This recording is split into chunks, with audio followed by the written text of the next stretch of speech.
Ola, boas tardes. Comezamos aquí este tempo de información local visitando, en primeiro lugar, un dos centros educativos máis grandes da provincia da Coruña, como é o Instituto Marqués de Soances de Ferrol, no que actualmente cursan os seus estudos uns 1.100 alumnos. Un centro que ademais está a participar tamén en varios proxectos educativos pioneiros en toda Galicia.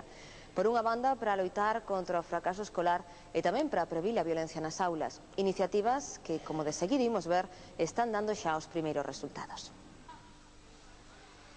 O Instituto Marqués de Soances de Ferrol é un dos institutos máis grandes da provincia da Coruña. En 11.000 metros cadrados conviven a diario 1.100 alumnos de idades comprendidas entre os 12 e os 30 anos. E traballan dando clase 114 mestres, unha comunidade educativa extensa e variada que acada as 1.300 persoas. Impártense clases de educación secundaria obrigatoria, bacharelato e ciclos formativos en réximen diurno e nocturno. O centro permanece aberto desde as 8 da mañá ata as 11 da noite. Situado no contorno do barrio das Casas Baratas, se hai algo que están acostumados aquí é a diversidade. Somos un dos centros, podese decir, que aglutina a maior diversidade étnica, digamos, ou de inmigración, dentro do pouco que hai en Ferrol, non? E se canaliza moitísima conflictividade social no Marqués de Soances, que está ben, é un centro tan que aquí atopan amigos, proxecto de futuro, posibilidades de atopar un traballo, etc. A integración é unha das prioridades da dirección do Instituto. Malia todo, si se rexistran casos de alumnos con alto risco de abandono escolar, aos que se lle presta unha atención especial. A máis de clases de reforzo académico, os rapaces ensínanselles hábitos e normas de conduta que favorecen a súa integración. É o caso de Vanessa, unha rapaza xitana de 15 anos, para que, ata hai pouco, ir a clase supoñía un auténtico pesadelo. Antes era de llamarla a Vanessa al colegio y no. Decía, voy a segunda hora, voy a tercera hora y así, de pelear con ella todos los días. Y ahora mismo, pues muy bien. ¿Qué venía pensando? Me gustaría estar en cama. Pero que venía pensando que no tenía ganas de ir a clase. Y ahora me levanto y vengo. Sí, ahora me gusta venir. Este é o primeiro éxito do PROA, un programa experimental de loita contra o fracaso escolar posto en marcha polo Ministerio e a Consellería de Educación. A maioría dos profesores de aula xa notaron un cambio de actitude fundamental nos rapaces e algúns xa teñen, digamos, como din eles, aprobado algún control e iso xa supuxe a primeira motivación seria para participar no plan.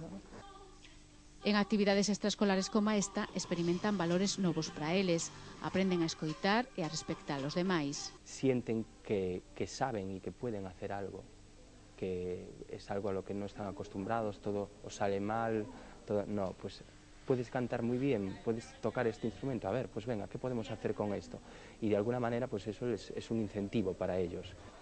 O Instituto Marqués de Soances tamén se seleccionou pola Consellería de Educación pro desenvolvemento dunha iniciativa pioneira en Galicia de prevención do acoso escolar, o programa Solucionando Xuntos, que prevé a creación da figura do mediador para a resolución de conflitos en centros educativos.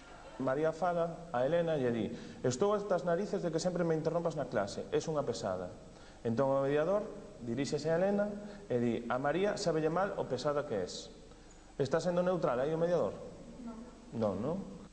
Estas rapazas prepáranse para ser mediadoras. Cando remata a fase formativa, poderán intervir en situacións conflictivas entre compañeiros. Apunteime porque parecíame boa idea participar en resolver problemas e ser mediador para que despois haxa menos conflitos no instituto e todo. Pensei que era máis fácil, porque hai que escoitar activamente e mostrar interese e sobre todo ser neutral. É moi difícil eso. Iso sí, sempre baixo a supervisión dos mestres mediadores. Os típicos conflitos dun problema no recreo, de un problema dunha rapaza, como dicíamos antes, que nos integra porque o ven de fora, ou ten outras ideas, ou viste distinto. Entonces son conflitos, son un rapaz que insulta a outro. En esos conflitos sí que poden mediar os alumnos. Desde o centro asegúrase que a taxa de conflictividade aquí é baixa.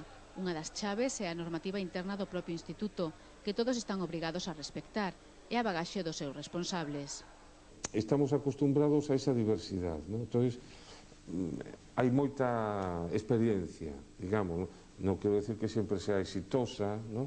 pero si hai esa experiencia, esa paciencia que teñe o profesorado e a xefatura de estudios, pero o profesorado fundamentalmente para atender estes casos, non ponerse nervioso ante unha situación que a veces parece difícil.